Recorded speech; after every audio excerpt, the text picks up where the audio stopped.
తమ న్యాయమైన డిమాండ్లను ప్రభుత్వం పరిష్కరించాలని గ్రామీణ తపాలా ఉద్యోగుల సంఘం నాయకులు డిమాండ్ చేశారు. దేశవ్యాప్త సమ్మెలో భాగంగా హన్మకొండ జిల్లా పరకాల పట్టణంలోని పోస్ట్ ఆఫీస్ ఎదురుగా గ్రామీణ తపాలా ఉద్యోగులు 3 రోజులుగా ధర్నా నిర్వహిస్తున్నారు.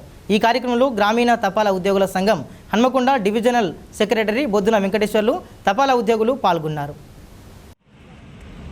గ్రామీణ తపాలా ఉద్యోగుల సంఘం పోస్టల్ జేసీఏ పిలుపు మేరకు గ్రామీణ తపాలా ఉద్యోగుల కొరకు వేసినటువంటి 7వ వేతన కమిటీ కమలేష్ చంద్ర కమిటీ యొక్క అనుకూల సిఫార్సులను అమలు చేయాలని చెప్పేసి ఈరోజు దేశవ్యాప్తంగా ఉన్నటువంటి 3.5 లక్షల మంది గ్రామీణ తపాలా ఉద్యోగులు తమ న్యాయమైన డిమాండ్ల కొరకు నిరవధిక సమ్మె చేయడం జరుగుతున్నది.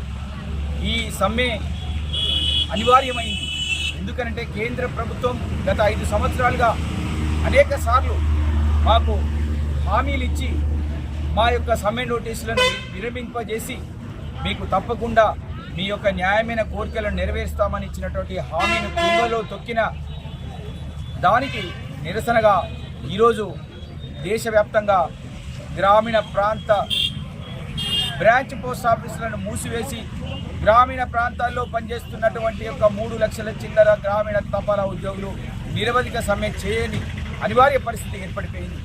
దానివల్ల ఈరోజు గ్రామీణ ప్రాంతాల్లో సేవింగ్స్ బ్యాంక్ సేవలు, recurring deposits, Sukanya Samriddhi Yojana, rural postal life insurance, postal life insurance, Indian postal payment bank, ఉపాధి హామీ చెల్లింపులు, ఉత్తరాల బట్వాడా, పార్సిళ్ల బట్వాడా, ఇలా అనేక రకమైనటువంటి యొక్క తపాలా సేవలు కంప్లీట్గా స్తంభించిపోయినాయి. మేము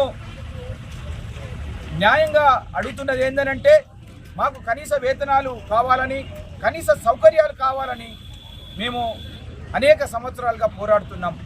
కానీ డిపార్ట్మెంటు, ఈ కేంద్ర ప్రభుత్వం గ్రామీణ తపాలా ఉద్యోగుల పట్ల ఒక వివక్షాపూరితమైనటువంటి ధోరణి అవలంబిస్తున్నందుకు నిరసనగా ఈ సమ్మె అనివార్యమైంది.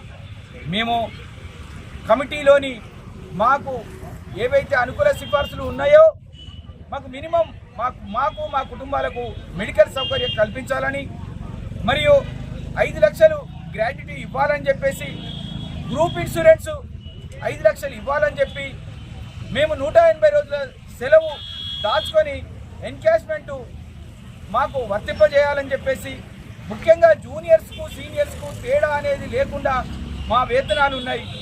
మరి కమిటీ సిఫార్సు చేసినటువంటి విధంగా 12 సంవత్సరాలకు 2 ఇంక్రిమెంట్లు, 24 సంవత్సరాలకు 4 ఇంక్రిమెంట్లు, 36 సంవత్సరాల సర్వీస్ ఉన్నప్పుడు 6 ఇంక్రిమెంట్లు ఇవ్వాలని చెప్పేసి కమిటీ చేసిన సిఫార్సులను అమలు చేయాలని